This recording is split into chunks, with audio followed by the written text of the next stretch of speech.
Assalamualaikum warahmatullahi wabarakatuh. Perkenalkan, saya Ahmad Nurholis Majid, calon guru penggerak angkatan 10. Pada video kali ini, saya ingin menjelaskan tentang koneksi antar materi pada modul 2.3, yaitu coaching pada supervisi akademik. Namun sebelum itu, izinkan saya memperkenalkan dua pembimbing hebat saya. Yang pertama adalah Bapak Juwari SPD MA selaku fasilitator. Yang kedua adalah Ibu Safrina Rahmawati SPD MPD selaku pengajar praktik. Pada video kali ini terdiri dari 3 bagian utama sesuai dengan pertanyaan yang ada di LMS.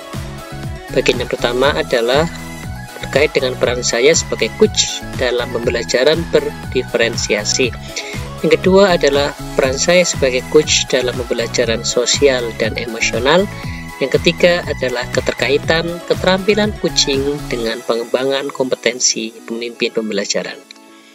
Baiklah, untuk memulai video ini, pada modul 2 pembelajaran yang berpihak pada murid, telah membuka mata saya terhadap pentingnya menciptakan lingkungan belajar yang holistik dan berpusat pada murid. Dalam proses ini, peran coach sebagai fasilitator, pembimbing, dan kolaborator menjadi semakin krusial. Koneksi dan refleksi ini bertujuan untuk mengeksplorasi peran coach dalam konteks pembelajaran berdiferensiasi dan sosial, emosional, serta keterkaitannya dengan pengembangan kompetensi sebagai pemimpin pembelajaran.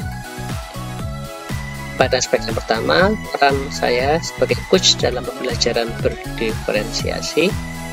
Coach berperan penting dalam membantu guru menerapkan pembelajaran berdiferensiasi, yaitu pendekatan yang fokus pada kebutuhan dan gaya belajar individu murid. Coach membantu guru dalam beberapa aspek, diantaranya yang pertama adalah mendorong guru untuk mengenal murid secara mendalam, termasuk kekuatan, kelemahan, minat, dan gaya belajar murid. Yang kedua adalah membantu guru dalam merancang berbagai pilihan aktivitas belajar, sumber belajar, dan penilaian yang sesuai dengan kebutuhan individu murid. Yang ketiga, memberikan pendampingan dan bimbingan kepada guru dalam menerapkan pembelajaran berdiferensiasi di dalam kelas, serta membantu mereka dalam mengatasi tantangan dan hambatan yang dihadapi. Kemudian, peran saya sebagai coach dalam pembelajaran sosial dan emosional. Pembelajaran sosial dan emosional, biasa dikenal dengan PSE, merupakan aspek penting dalam pengembangan karakter dan kompetensi murid. Coach berperan dalam membantu guru dalam aspek yang pertama adalah mengembangkan kesadaran diri. Coach membantu murid dalam memahami emosi, kekuatan, dan kelemahan diri mereka.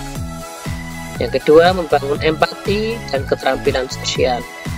Coach membantu murid dalam mengembangkan kemampuan untuk berkomunikasi secara efektif, bekerja sama dengan orang lain, dan menyelesaikan konflik secara damai. Yang ketiga, meningkatkan ketahanan dan kesehatan mental. Coach membantu murid dalam membangun pola pikir positif, mengembangkan mekanisme coping yang sehat, dan membangun hubungan yang positif dengan orang lain. Kemudian, aspek yang ketiga, keterkaitan keterampilan coaching dengan pengembangan kompetensi pemimpin pembelajaran.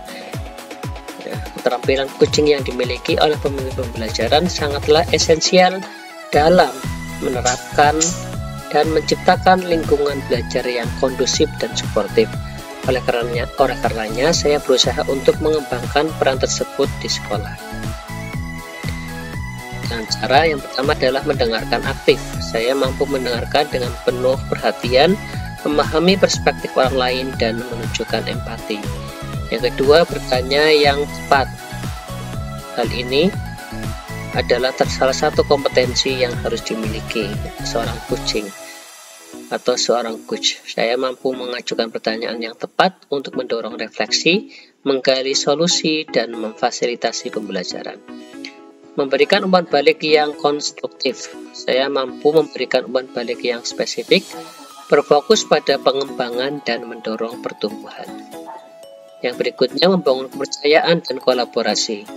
Saya juga mampu menciptakan lingkungan yang aman dan suportif, mendorong partisipasi dan menghargai kontribusi semua pihak. Berikut adalah kesimpulannya. Coach memainkan peran sentral dalam mewujudkan pembelajaran yang berpusat pada murid, pembelajaran yang holistik, dan juga berpihak kepada murid.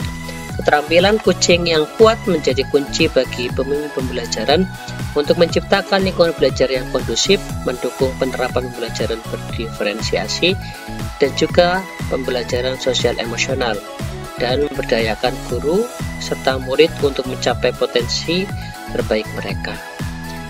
Dalam aspek ini, saya berusaha untuk membantu rekan guru dan juga membantu murid saya dalam pembelajaran berdiferensiasi dan juga peningkatan keterampilan sosial emosional mereka.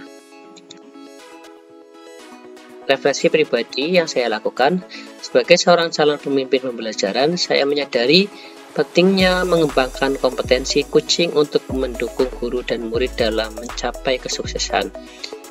Saya berkomitmen untuk terus belajar dan mengembangkan keterampilan coaching saya agar dapat menjadi pemimpin pembelajaran yang efektif dan juga inspiratif. Sebagai penutup, memang perjalanan untuk menjadi pemimpin pembelajaran yang efektif dan inspiratif masih panjang. Namun dengan semangat belajar yang tinggi, kolaborasi yang kuat, dan pengembangan kompetensi coaching yang berkelanjutan, saya yakin dapat memberikan kontribusi positif dalam mewujudkan pembelajaran yang berpihak pada murid di sekolah saya. Demikianlah video yang bisa saya sampaikan. Kurang lebihnya, saya mohon maaf. Terima kasih. Wassalamualaikum warahmatullahi wabarakatuh.